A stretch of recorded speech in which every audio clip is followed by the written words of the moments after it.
ವೀಕ್ಷಕರೇ, ಅದು ಇದೇ 2025 ಏಪ್ರಿಲ್ 23 ಬೆಳಗ್ಗೆ ಫರೀದಾಬಾದ್ನ ಪೊಲೀಸ್ ಸ್ಟೇಷನ್ಗೆ ಒಬ್ಬ ವ್ಯಕ್ತಿ ಬಂದಿದ್ದ. ಅವನ ಹೆಸರು ಅರುಣ್. ತನ್ನ ಪತ್ನಿ ತನಗೆ ಹೇಳದೆ ಕೇಳದೆ ಮನೆ ಬಿಟ್ಟು ಹೋಗಿದ್ದಾಳೆ ಅಂತ ಪೊಲೀಸರ ಬಳಿ ಒಂದು ಮಿಸ್ಸಿಂಗ್ ಕೇಸನ್ನ ಆತ ದಾಖಲಿಸ್ತಾನೆ.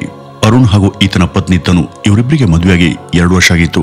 ಅರುಣ್ ಕೊಟ್ಟಂತ ದೂರನ ಗಮನಿಸಿದಂತ ಪೊಲೀಸರಿಗೆ ಇದೊಂದು ಸಾಧಾರಣ ಮಿಸ್ಸಿಂಗ್ ಪ್ರಕರಣ ಅಂತ ಅನ್ಸಿ ಅವರು ಈ ದೂರನ ದಾಖಲು ಮಾಡಿಕೊಂಡು ಅವನ ಮನೆ ಸುತ್ತಮುತ್ತ ಈ ಕುರಿತು ವಿಚಾರಣೆಯನ್ನ ಶುರು ಮಾಡ್ತಾರೆ. ಆದ್ರೆ ಅವ್ರಿಗೆ ಈ ಬಗ್ಗೆ ಯಾವುದೇ ಸುಳಿವಾಗ್ಲಿ ಅಥವಾ ಅನುಮಾನ ಪಡುವಂತ ಯಾವುದೇ ವ್ಯಕ್ತಿಗಳಾಗ್ಲಿ ಸಿಗೋದಿಲ್ಲ. ಹಾಗೂ 2 ತಿಂಗಳ ಸಮಯ ಇದೇ ರೀತಿ ಸಾಗುತ್ತೆ. ನಾಪತ್ತೆಯಾದಂತ ತನು ಇನ್ನೂ ಕೂಡ ಸಿಕ್ಕಿರ್ಲಿಲ್ಲ. ಆಕೆ ಅರುಣ್ ಜೊತೆ ಯಾವುದೋ ಒಂದು ವಿಷಯವಾಗಿ ಘರ್ಷಣೆ ಮಾಡಿಕೊಂಡು ಮನೆ ಬಿಟ್ಟು ಹೋಗಿರಬಹುದು ಅಥವಾ ಅವಳು ಯಾರ ಜೊತೆ ಆದ್ರೂ ಓಡ್ ಹೋಗಿರಬಹುದು ಅಂತ ಜನ ಮಾತನಾಡ್ಕೊಳ್ಳೋದಿಕ್ಕೆ ಶುರು ಮಾಡ್ತಾರೆ. ಆದ್ರೆ ಜೂನ್ ತಿಂಗಳಲ್ಲಿ ಈ ನಾಪತ್ತೆ ಪ್ರಕರಣಕ್ಕೆ ಒಂದು ಮಹತ್ತರವಾದಂತ ತಿರುವು ಸಿಗುತ್ತೆ. ಆ ಒಂದು ಸಮಯದಲ್ಲಿ ಅಲ್ಲಿ ಒಂದು ಪೈಪ್ಲೈನ್ ಅಗೆಯುವಂತ ಕೆಲಸವನ್ನ ಮಾಡ್ತಿದ್ರು ಹಾಗೂ ಆ ಕೆಲಸ ಅರುಣ್ನ ಮನೆ ಪಕ್ಕದಲ್ಲಿ ನಡೀತಾ ಇತ್ತು. ಅದೊಂದು ಸರ್ವೇ ಸಾಧಾರಣ ಶೌಚಾಲಯದ ಪಿಟ್ ಇದ್ದಂತ ಜಾಗ ಆಗಿತ್ತು. ಇಲ್ಲಿ ಅಗೆಯುವಾಗ ಜೆಸಿಬಿ ಅವರಿಗೆ ಅದರೊಳಗೆ ಬೇರೆ ಏನೋ ವಿಚಿತ್ರ ಅನ್ಸುವಂತ ಸಂಗತಿ ಪತ್ತೆ ಆಯ್ತು. ತಕ್ಷಣ ಅವರು ಪೊಲೀಸ್ನವರಿಗೆ ಈ ಒಂದು ವಿಷಯವನ್ನು ತಿಳಿಸಿ ಅವರ ಸಮಕ್ಷಮದಲ್ಲಿ ಅಲ್ಲಿ 2ನೇ ಸಲ ಅಗೆಯುವಂತ ಕೆಲಸವನ್ನ ಶುರು ಮಾಡಿದಾಗ ಅಲ್ಲಿ ಅವ್ರಿಗೆ ಒಬ್ಬ ಮಹಿಳೆಯ ಶವ ಸಿಗುತ್ತೆ.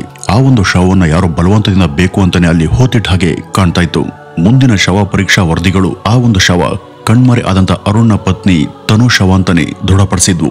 ಯಾವ ತನು ನಾಪತ್ತೆಯಾಗಿದ್ದಾಳೆ ಅಂತ ಅವಳ ಗಂಡ ಅರುಣ್ 2 ತಿಂಗಳ ಕೆಳಗೆ ಪೊಲೀಸ್ ಸ್ಟೇಷನ್ ಅಲ್ಲಿ ದೂರನ್ನ ಕೊಟ್ಟಿದ್ನೋ ಅದೇ ತನು ಈ ರೀತಿ ಶವವಾಗಿ ಸಿಕ್ಕಿದ್ಲು.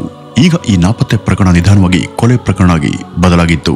ತನ್ನ ಹೆಂಡತಿ ಮನೆ ಬಿಟ್ಟು ಎಲ್ಲಿಗೋ ಹೋಗಿದ್ದಾಳೆ ಅಂತ ಹೇಳ್ತಾ ಇದ್ದಂತ ಅರುಣ್ ಮೇಲೆನೆ ಈಗ ಪೊಲೀಸರಿಗೆ ಅನುಮಾನ ಶುರುವಾಗಿತ್ತು. ಒಂದ್ ಪಕ್ಷ ಇವನೇ ಇಲ್ಲಿ ನಿಜವಾದ ಹಂತಕ ಇರಬಹುದಾ?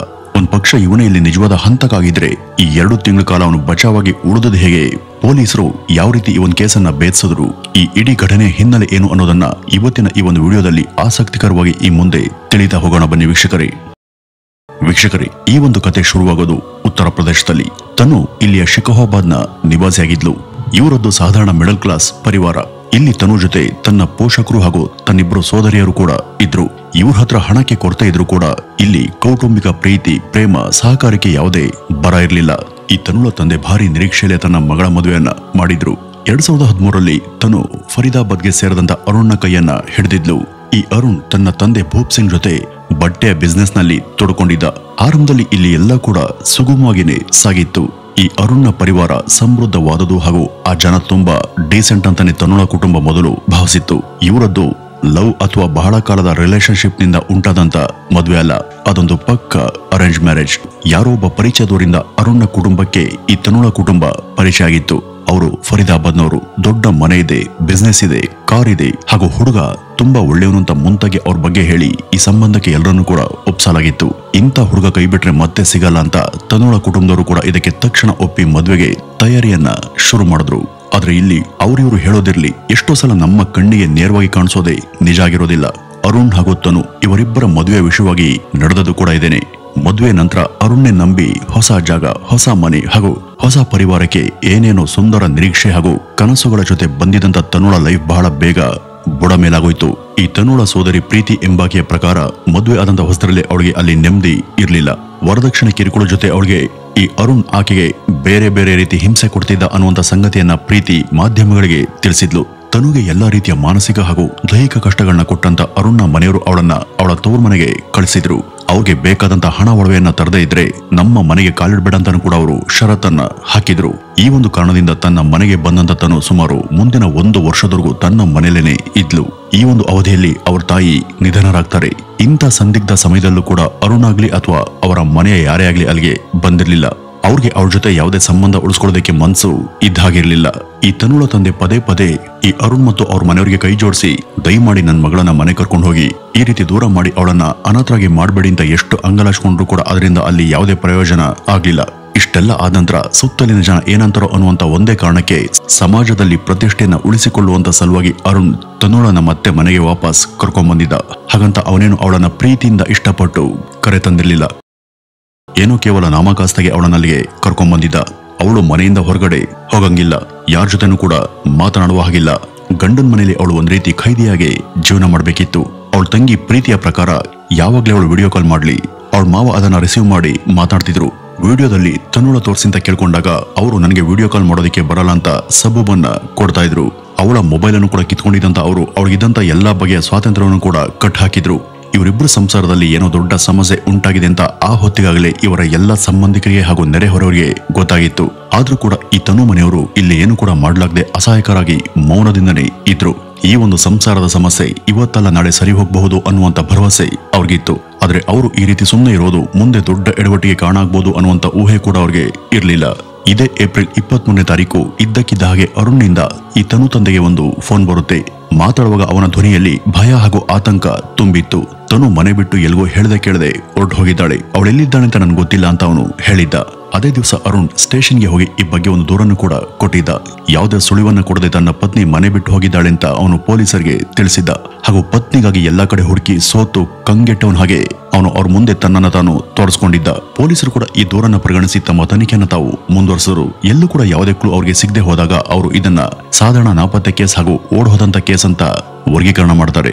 ಪ್ರಾರಂಭದಲ್ಲಿ ಈ ತನುಳ ತಂದೆ ಕೂಡ ಅರುಣ್ ಮಾತನೇ ನಿಜ ಅಂತ ನಂಬಿದ್ರು. ಮಗಳು ಸಂಸಾರದಲ್ಲಿ ಇರುವಂತ ಸಮಸ್ಯೆಗೆ ಬೇಸತ್ತು ಎಲ್ಗೋ ಹೋಗಿರ್ಬೋದು ಅಂತ ಅವರು ಕೂಡ ಭಾವಿಸಿದ್ರು. ಆದ್ರೆ ಕ್ರಮೇಣ ಅರುಣ್ನ ವರ್ತನೆ ನಾಟಕೀಯವಾಗಿ ಬದಲಾಗಿದ್ದನ್ನ ಅವರು ಗಮನಿಸ್ತಾರೆ. ಅಂದ್ರೆ ಅವನು ಫೋನ್ ಕಾಲ್ ಅನ್ನ ಅವಾಯ್ಡ್ ಮಾಡ್ತಿದ್ದ. ರಿಸೀವ್ ಮಾಡಿದ್ರು ಕೂಡ ಅವನು ತಾನು ಫ್ಯಾಕ್ಟರಿಯಲ್ಲಿದ್ದೀನಿ, ಆಮೇಲೆ ಕಾಲ್ ಮಾಡ್ತೀನಿ, ಈಗ ಬ್ಯುಸಿ ಇದ್ದೀನಿ ಅಂತ ಹೇಳೋದಕ್ಕೆ ಶುರು ಮಾಡಿದ್ದ. ಅವರು ಯಾವಾಗ್ಲೇ ತನು ಬಗ್ಗೆ ವಿಚಾರಿಸಿದ್ರು ಇವನು ಏನಾದ್ರೂ ಒಂದು ಸಬೂಬನ್ನ ಹೇಳ್ತಾನೆ ಇದ್ದ. ಅವನ ಈ ಎಲ್ಲಾ ವರ್ತನೆಗಳಿಂದ ಇದು ಸಾಧಾರಣ ನಾಪತ್ತೆ ಕೇಸ್ ಅಲ್ಲ, ಬಹುಶಃ ಇದು ಕೊಲೆನೇ ಇರಬಹುದು ಹಾಗೂ ಇದನ್ನ ಏನೇನೋ ಕವರ್ ಅಪ್ ಮಾಡಿ ಮುಚ್ಚಾಕೋದಿಕ್ಕೆ ಪ್ರಯತ್ನ ಮಾಡ್ತಿದ್ದಾರೆ ಅನ್ನುವಂತ ಅನುಮಾನ ಈಗ ತನ್ನುಳ ತಂದೆಗೂ ಬರೋದಕ್ಕೆ ಶುರುವಾಯಿತು. ಮಗಳು ಮಿಸ್ ಆಗಿ 2 ತಿಂಗಳ ನಂತರ ಅವರೇ ಫರೀದಾಬಾದ್ಗೆ ಬರ್ತಾರೆ. ಅವ್ರಿಗೆ ಪೊಲೀಸರ ನಿಧಾನಗತಿಯ ಈ ತನಿಖೆ ಮೇಲೆ ಅವ್ರಿಗೆ ಅಷ್ಟೇನು ಭರವಸೆ ಇರಲಿಲ್ಲ. ಅಲ್ಲಿಗೆ ಬಂದವರೇ ಅವರು ಅರುಣ್ ಮನೆಯ ಅಕ್ಕಪಕ್ಕದವರನ್ನ ಈ ಕುರಿತು ತಾವೇ ಖುದ್ದಾಗಿ ವಿಚಾರಣೆ ಮಾಡೋದಕ್ಕೆ ಶುರು ಮಾಡ್ತಾರೆ. ತಮ್ಮ ಮಗಳು ಈ ರೀತಿ ಇದ್ದಕ್ಕಿದ್ದ ಹಾಗೆ ನಾಪತ್ತೆಯಾಗಿದ್ದರ ಕುರಿತು ತಮಗಿದ್ದಂತ ಎಲ್ಲಾ ಸಂದೇಹಗಳನ್ನ ಅವರು ಹೊರಹಾಕ್ದಾಗ ಸ್ಥಳೀಯರಿಂದ ಅವ್ರಿಗೆ ಬೇರೆಯದೇ ಮುಖ್ಯ ಸಂಗತಿ ಕೇಳಬರುತ್ತೆ. ಇವ್ರ ಮಗಳು ತಾನು ನಾಪತ್ತೆಯಾಗುವಂತ 2 ದಿವಸಗಳ ಮುಂಚೆ ಅರುಣ್ನ ಮನೆ ಮುಂದೆ ಒಂದು ದೊಡ್ಡ ಪಿಟ್ ಗುಂಡಿಯನ್ನ ತೋಡಿದ್ರು. ಅದು ಯಾಕೆ ಅಂತ ನಮ್ಗೂ ಗೊತ್ತಾಗ್ಲಿಲ್ಲ ಅಂತ ಜನ ಹೇಳ್ತಾರೆ. ಇದನ್ನೇ ಅವರು ಅರುಣ್ ಹತ್ರ ಹೋಗಿ ವಿಚಾರಿಸಿದಾಗ ನಾವು ಮನೆ ಮುಂದೆ ಒಂದು ಸೀವೇಜ್ ಪೈಪ್ ಲೈನ್ ಅನ್ನು ಹಾಕ್ಸೋದಿಕ್ಕೆ ತೋರಿಸಿದೀವಿ ಅಷ್ಟೇ ಅಂತ ಹೇಳಿದ್ದ. ಆದ್ರೆ ಸುತ್ತಮುತ್ತ ವಿಚಾರಿಸಿದಾಗ ಅಲ್ಲೆಲ್ಲೂ ಕೂಡ ಅಷ್ಟು ಉದ್ದದ ಪೈಪ್ ಲೈನ್ ಇಲ್ವೇ ಇಲ್ಲ ಅಂತ ಆ ಕೆಲಸ ಮಾಡುವ ಬಗ್ಗೆ ಅಲ್ಲಿಯ ಮುನ್ಸಿಪಲ್ ಇಲಾಖೆಗೆ ಇತ್ತೀಚೆಗೆ ಯಾವುದೇ ಸೂಚನೆ ಕೂಡ ಬಂದೇ ಇಲ್ಲ ಅಂತ ತನ್ನುಳ ತಂದೆಗೆ ಮಾಹಿತಿ ಸಿಗುತ್ತೆ. ಈ ಗುಂಡಿ 10 ಅಡಿ ಆಳ ಹಾಗೂ 6 ಅಡಿ ಉದ್ದ ಇತ್ತು ಹಾಗೂ ಇದನ್ನ ಕೆಲವೇ ದಿನಗಳಲ್ಲಿ ಮಣ್ಣು ಹಾಗೂ ಇತರ ವಸ್ತುಗಳಿಂದ ಬಲವಂತದಿಂದ ಮುಚ್ಚಾಕಿದ್ರು. ತನೂರ ತಂದೆ ಈ ಬಗ್ಗೆ ಎಲ್ಲ ಮಾಹಿತಿಯನ್ನ ಪಡೆದು ಗುಂಡಿ ಒಳಗೆ ಖಂಡಿತವಾಗಿ ಯಾವುದೋ ಶವವನ್ನೇ ಇವರು ಹೂತ್ ಹಾಕಿರಬಹುದು ಅಂತ ಮತ್ತೆ ಅದು ಬಹುಮಟ್ಟಿಗೆ ತನ್ನ ಮಗಳದೇ ಇರಬಹುದು ಅಂತ ಇವರು ಅನುಮಾನ ಪಟ್ರು. ಕೂಡಲೇ ಅವರು ಆ ಪಿಟ್ ಗುಂಡಿಯ ಬಗ್ಗೆ ಎಲ್ಲ ವಿವರ ಪಡೆದು ಅದನ್ನೇ ಫರೀದಾಬಾದ್ನ ಪೊಲೀಸ್ ಸ್ಟೇಷನ್ಗೆ ತಿಳಿಸಿ ಅದನ್ನ ತಕ್ಷಣ ತೆರವು ಮಾಡಿ ಪರಿಶೀಲನೆ ಮಾಡೋದಕ್ಕೆ ಅವರು ಕೇಳ್ಕೊಳ್ತಾರೆ. ಪೊಲೀಸರು ಇದನ್ನು ಗಂಭೀರವಾಗಿ ಪರಿಗಣಿಸಿ ಜೆಸಿಬಿನ ತರಿಸಿ ಮಾರನೇ ದಿನವೇ ಅದನ್ನ ತೆಗೆಸಿ ನೋಡುವಂತ ವ್ಯವಸ್ಥೆಯನ್ನ ಮಾಡಿದ್ರು. ಜೆಸಿಬಿಯ ಸಹಾಯದಿಂದ ಅದನ್ನ ಕೆದಕ್ದಾಗ ಒಳಗೆ ಮಣ್ಣು, ಕೆಸರು ಹಾಗೂ ಕಲ್ಲುಗಳ ನಡುವೆ ಸಿಕ್ಕಿದಂತ ಒಂದು ಸ್ತ್ರೀ ದೇಹ ಅತ್ಯಂತ ಹೀನಾಯ ಸ್ಥಿತಿಯಲ್ಲಿ ಅಲ್ಲಿ ಪತ್ತೆಯಾಗುತ್ತೆ. ತಕ್ಷಣ ಫೋರೆನ್ಸಿಕ್ನ ತಜ್ಞರು ಆ ಇಡೀ ಸ್ಥಳದ ಮಹಾಜರು ಕಾರ್ಯವನ್ನ ಮಾಡ್ತಾರೆ. ಅವತ್ತು ಅಲ್ಲಿ ಇಡೀ ಫರೀದಾಬಾದ್ನ ಬಹುತೇಕ ಜನ ಜಮಾಯಿಸಿದ್ರು. ಅಲ್ಲಿ ಸಿಕ್ಕಂತ ಶವ ನೋಡಿ ಎಲ್ಲರೂ ಕೂಡ ಭಯಭೀತರಾಗಿದ್ರು. ಈ ಹಳ್ಳ ಮೇಲ್ನೋಟಕ್ಕೆ ಒಂದು ಪಿಟ್ ಗುಂಡಿ ಹಾಗೆ ಕಂಡು ಕೂಡ ಅದನ್ನ ಹೆಣ ಹೂತ್ ಹಾಕುವಂತ ಉದ್ದೇಶದಿಂದ ಅಲ್ಲಿ ರಚಿಸಲಾಗಿತ್ತು. ಈ ಒಂದು ಸುದ್ದಿ ಎಲ್ಲ ಕಡೆ ಹಬ್ಬಿ ಜನರೆಲ್ಲ ಹೀಗೂ ಉಂಟಾ ಅನ್ನುವಂತೆ ಮಾಡಿತ್ತು. ಆ ಒಂದು ದೇಹವನ್ನು ತಕ್ಷಣವೇ ಹತ್ತಿರದ ಸಿವಿಲ್ ಆಸ್ಪತ್ರೆಗೆ ಸಾಗಿಸಿ ಅದರ ಚರ್ಮ ಹಾಗೂ ಕೂದಲು ಈ ರೀತಿ ಮೊದಲಾದವುಗಳ ಸಹಾಯದಿಂದ ಅದರ ಗುರುತನ್ನ ಪತ್ತೆ ಹಚ್ಚುವಂತ ಕಾರ್ಯ ನಡೀತು. ಅವರು ಕೊಟ್ಟಂತ ಆ ವರದಿಯಲ್ಲಿ ಇದು ತನುಳ ಶವ ಅಂತಾನೆ ಗೊತ್ತಾಯಿತು. ಅದರ ಮೇಲೆ ಇದ್ದಂತ ಬಟ್ಟೆ ಹಾಗೂ ಇತರೆ ವಸ್ತುವನ್ನ ಗಮನಿಸಿ ಇದು ತನ್ನ ಮಗಳು ತನು ಅಂತ ಅವ್ರ ತಂದೆ ಕೂಡ ಅತ್ಯಂತ ಭಾರದ ಹೃದಯದಿಂದ ಕಣ್ಣೀರನ್ನ ಹಾಕ್ತಾ ಪೊಲೀಸರಿಗೆ ದೃಢಪಡಿಸಿದ್ರು. ಇನ್ನು ಮರಣೋತ್ತರ ಪರೀಕ್ಷೆ ವರದಿಯಲ್ಲಿ ಈ ಒಂದು ಸಾವಿಗೆ ಉಸಿರು ಬಿಗಿ ಹಿಡಿದು ಅಥವಾ ಬಲವಂತದಿಂದ ಉಸಿರುಗಟ್ಟಿಸಿದ್ದು ಅಂತ ಬರೆಯಲಾಗಿತ್ತು. ಈ ಒಂದು ವಿಷಯ ಪೊಲೀಸರಿಗೆ ಗೊತ್ತಾಗಿದೆ ತಡ ಪೊಲೀಸರು ಇದಕ್ಕೆ ಕಾರಣಾದಂತ ಎಲ್ಲರನ್ನೂ ಕೂಡ ಹಿಡಿದು ತಮ್ಮ ವಶಕ್ಕೆ ತಗೊಳ್ತಾರೆ. ಅಂದ್ರೆ ಅರುಣ್ ಹಾಗೂ ಅವನ ಪೋಷಕರು ಇಬ್ಬರನ್ನು ಕೂಡ ಕರೆತಂದು ಪೊಲೀಸ್ ಬಲವಾದ ವಿಚಾರಣೆಯನ್ನ ಮಾಡಿದ್ರು. ಮೊದಲು ಅವರು ಇದಕ್ಕೂ ನಮಗೂ ಏನೂ ಸಂಬಂಧ ಇಲ್ಲ ಅಂತ ತಿಳಿಸಿದ್ರು. ಆದ್ರೆ ಪೊಲೀಸರು ತಮ್ಮ ವಿಚಾರಣೆ ಶೈಲಿಯನ್ನ ಬದಲಾಯಿಸಿದಾಗ ಅವರು ಎಲ್ಲವನ್ನೂ ಕೂಡ ಒಪ್ಕೊಂಡಿದ್ರು.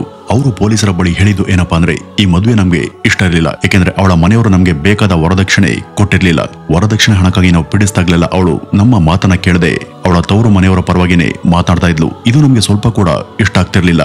ಯಾವಾಗ ಅವಳಿಂದ ಇನ್ ಮುಂದೆ ನಮ್ಗೆ ಏನು ಕೂಡ ಸಿಗಲ್ಲ ಅಂತ ಗೊತ್ತಾಯ್ತೋ ಇಂಥವಳು ನಮ್ಮ ಮನೆಯಲ್ಲಿ ಜೀವಂತವಾಗಿ ಇರಬಾರ್ದು ಅಂತ ನಾವೇ ಪ್ಲಾನ್ ಮಾಡಿ ಅವಳ ಕೊಲೆ ಮಾಡುವ ಬಗ್ಗೆ ನಿರ್ಧಾರವನ್ನ ಮಾಡಿದ್ವಿ. ಏಪ್ರಿಲ್ 22ನೇ ತಾರೀಕು ರಾತ್ರಿ ಊಟದಲ್ಲಿ ನಿದ್ರೆ ಮಾತ್ರೆನ ಬೆರೆಸಿ ಅವಳಿಗೆ ಕೊಟ್ಟಿದ್ವಿ. ಅದನ್ನ ತಿಂದಂತ ಅವಳು ನಿದ್ರೆಗೆ ಹೋದಾಗ ಅರುಣ್ ಒಂದು ಬಟ್ಟೆನ ಅವಳಿಗೆ ಗಂಟಲ ಸುತ್ತ ಸುತ್ತಿ ಅವಳನ್ನ ಉಸಿರುಗಟ್ಟಿಸಿ ಸಾಯಿಸಿದ್ದ. ಇದಾದ ನಂತರ ನಾವು ಅದೇ ರಾತ್ರಿಯೇ ಅವಳ ದೇಹವನ್ನ ಈ ಮೊದಲೇ ನಾವು ಇದೇ ಕಾರಣಕ್ಕೆ ಅಂತ ತೆಗೆಸಿದಂತ ಹಳ್ಳಕ್ಕೆ ಹಾಕಿ ಮುಚ್ಚಾಕಿದ್ವಿ. 2 ದಿನಗಳ ಮೊದಲು ನಾವು ಮೇಸ್ತ್ರಿಯೊಬ್ಬರಿಗೆ ಕರೆಸಿ ಆ ಹಳ್ಳವನ್ನ ತೆಗೆಸಿದ್ವಿ ಅನ್ನುವಂತ ವಿವರವನ್ನು ಕೂಡ ಅವರು ಪೊಲೀಸರಿಗೆ ತಿಳಿಸ್ತಾರೆ. ಇಷ್ಟೆಲ್ಲ ಮಾಡಿಯೂ ಕೂಡ ಮಾರನೇ ದಿವಸ ಅರುಣ್ ತನಗೇನು ಗೊತ್ತೇ ಇಲ್ಲ ಅನ್ನುವಂತ ರೀತಿಯಲ್ಲಿ ಪೊಲೀಸ್ ಸ್ಟೇಷನ್ಗೆ ಬಂದು ನಿಜಕ್ಕೂ ತನ್ನ ಹೆಂಡತಿ ಮಿಸ್ ಆಗಿದ್ದಾಳೆ ಅನ್ನುವ ಹಾಗೆ ನಾಟಕವನ್ನ ಮಾಡಿದ್ದ. ಇದೇ ಕಾರಣಕ್ಕೆ ಮುಂದಿನ 2 ತಿಂಗಳ ಕಾಲ ಯಾರಿಗೂ ಅನುಮಾನ ಬರದಿರೋ ಹಾಗೆ ಅವನು ಇಲ್ಲಿ ಬಚಾವಾಗಿದ್ದು. ಆದರೆ ಇಂಥ ಕ್ರಿಮಿನಲ್ ಪರಿವಾರದವ್ರ ಕೈಗೆ ಸಿಕ್ಕಿ ಹೆತ್ತವರನ್ನ ಬಿಟ್ಟು ಹೋಗಿದ್ದು ಮಾತ್ರ ಯಾವುದೇ ತಪ್ಪನ್ನ ಮಾಡದಂತ ತನು ಅನ್ನುವಂತ ನತದೃಷ್ಟ. ಈಕೆ ಪೋಷಕರು ಮಗಳು ಬದುಕಿದ್ದಾಗ ಸುಮ್ಮನೆ ಕೂರುವಂತ ಬದಲು ಧೈರ್ಯ ಮಾಡಿ ಪೊಲೀಸರ ಹತ್ರ ಹೋಗಿ ಅರುಣ್ ಮತ್ತು ಆತನ ಮನೆಯವರು ಕೊಡ್ತಾ ಇದ್ದಂತ ಕಾಟದ ಬಗ್ಗೆ ಮಾಹಿತಿಯನ್ನ ಕೊಟ್ಟಿದ್ರೆ ಚೆನ್ನಾಗಿರ್ತಿತ್ತು. ಈ ಮದುವೆ ಬೇಕಾದ್ರೆ ಮುರಿದ್ಬಿಡ್ಲಿ, ಅಟ್ಲೀಸ್ಟ್ ಅವ್ರ ಮಗಳಾದ್ರೂ ಜೀವಂತವಾಗಿ ಇವತ್ತು ಅವ್ರ ಹತ್ರ ಇರ್ತಾ ಇದ್ಲು. ಆದ್ರೆ ಅವಳು ಇದರಿಂದ ತಮ್ಮ ಮಗಳ ಸಂಸಾರ ಎಲ್ಲಿ ಹಾಳಾಗುತ್ತೋ ಅಂತ ಸುಮ್ಮನೆ ಕೂತ್ರು. ಆದ್ರೆ ಇಲ್ಲಿ ಹಾಳಾಗಿದ್ದು ಸಂಸಾರ ಅಲ್ಲ, ತಮ್ಮ ಮಗಳ ಪ್ರಾಣನೇ ಹಾರು ಹೋಗಿತ್ತು. ವೀಕ್ಷಕರೇ, ಇದಿಷ್ಟು ಇವತ್ತಿನ ಈ ಒಂದು ವಿಡಿಯೋದ ಮಾಹಿತಿ. ಇನ್ನು ಇದ್ರ ಬಗ್ಗೆ ನಿಮ್ಮ ಅನಿಸಿಕೆಯನ್ನ ಕಮೆಂಟ್ನ ಮೂಲಕ ತಪ್ಪದೆ ತಿಳಿಸಿ. ನಮಸ್ಕಾರ.